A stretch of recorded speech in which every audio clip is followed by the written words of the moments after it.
I have this dataset open in Excel,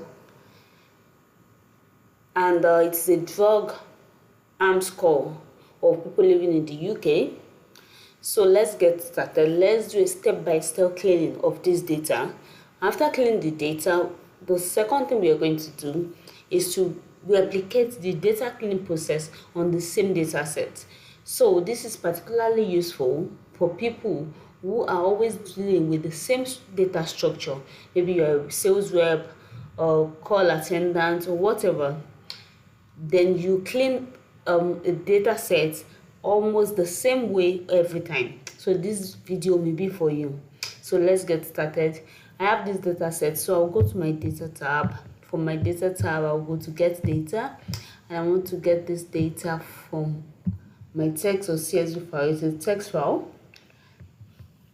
So I'll get this data.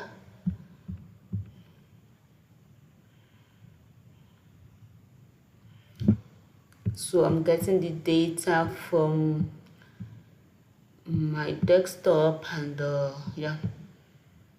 So I'm going to import the data, and this will automatically lead me to the Power Query editor where I'll be cleaning my data. So the data is loading to the Power Query editor, and here is my data. I just need to click on transform data to take me proper to the Power Query editor. From here, I'll be cleaning my data. So Power Query has automatically created these steps for me. So what do I want to do with this data? I have the group column, I have the category column, I have the criteria column, and I have the drug columns. So the problem with this data is that my drug scores for each drug are on the columns. So I want them on the rows. And for me to do that, to bring the values in the column to the rows, such that I have two columns, one for the description and the other for the score, I have to unpivot my data, as the case may be. So I'll go back. At a closer look at my data set, I realized that I have the group, which has to do with whether these drugs are harmful to the user or they are harmful to other people.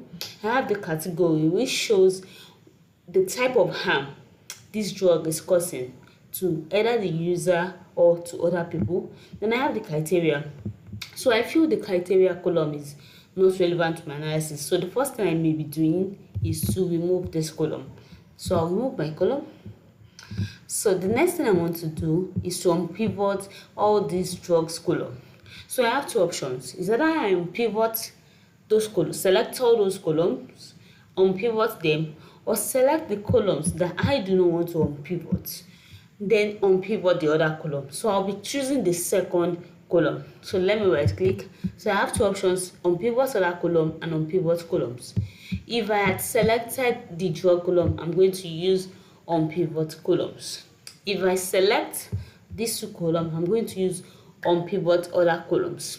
So why will I use unpivot other columns? I will use unpivot other columns because I have a mindset, or I have a belief that my data may grow, and the drugs, the hard drugs that will be imputed or that will be added to the data may increase over time.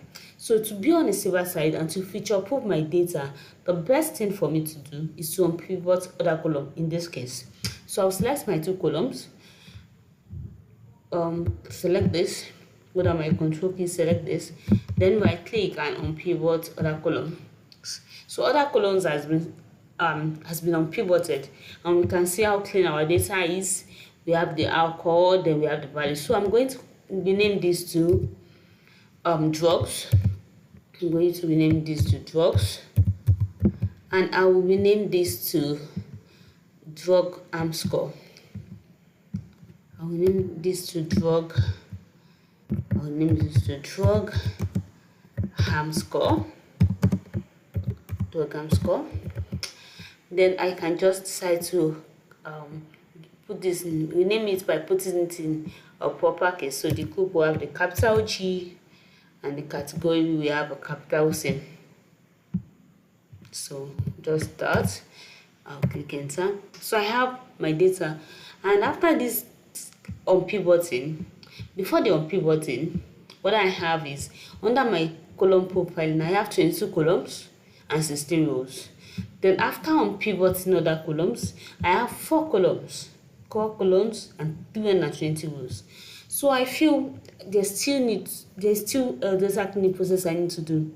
So what do I want to do? I still want to group my data.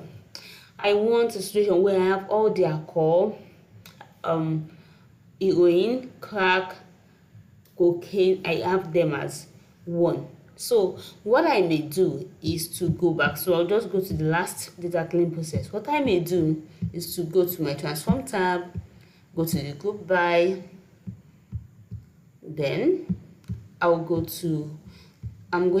use the group, and the name of this is drug,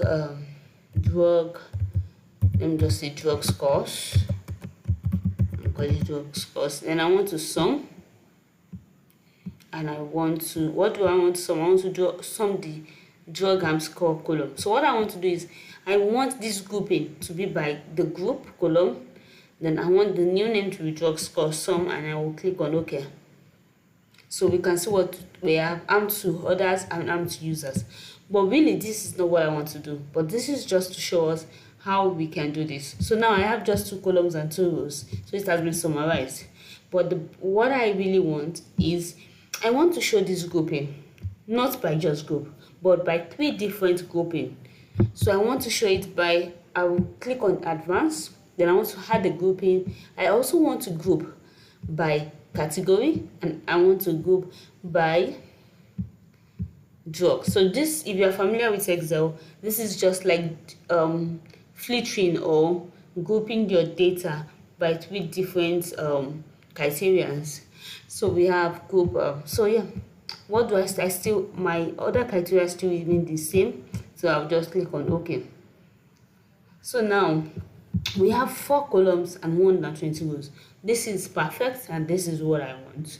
So another thing I want to show us in this video is how to replicate this data cleaning process. So let's say I have this data structure. It keeps coming month in, month out, month in, month out, or quarter in, quarter out. And another data set has come in, and I want to clean it. It has the same structure, right? So what do I need to do? What I need to do is not to keep on doing the same thing over and over again. The best thing for me to do is to just automate the process. So I'll be going to my home tab. I'll go to the advanced query editor. From there, I'll copy my code. So how did I get these codes? I got these codes. I did not do it myself. While I was toggling, clicking, doing all those data cleaning, Power Query is so powerful that it automatically wrote these codes or wrote this whatever for me behind the screen. So while I was clicking, selecting, dropping down, dropping this, Power Query was doing its work behind the screen. So you understand? So what is happening? Like, I just need to copy this. I'll Control C, and I'll just cancel. So the next thing I want to do is to import that very dataset again. So I'll go to File, go to New Source File, Text or CSV. Then from there, I want to import the dataset again. So it's going to come as a separate file. So I have it here. So I'll click on OK. So I have the second dataset. So next thing I need to do is to go to the advanced query editor for this particular dataset. So what I want to do is I want to override what is here. I want to override with what my former data cleaning process. So what I just need to do is to Control A, select all, then Control V. That's everything that I copied from there. Control V here. Then I just need to say done. So after it is done, what it means is that all my data cleaning process, let's say I have over 200 or 20, 30 applied steps here. Once I do this, Power Query will automatically apply the same data cleaning process to the new data set. So this is particularly useful when you are cleaning data set with a similar structure or a data set that is the same.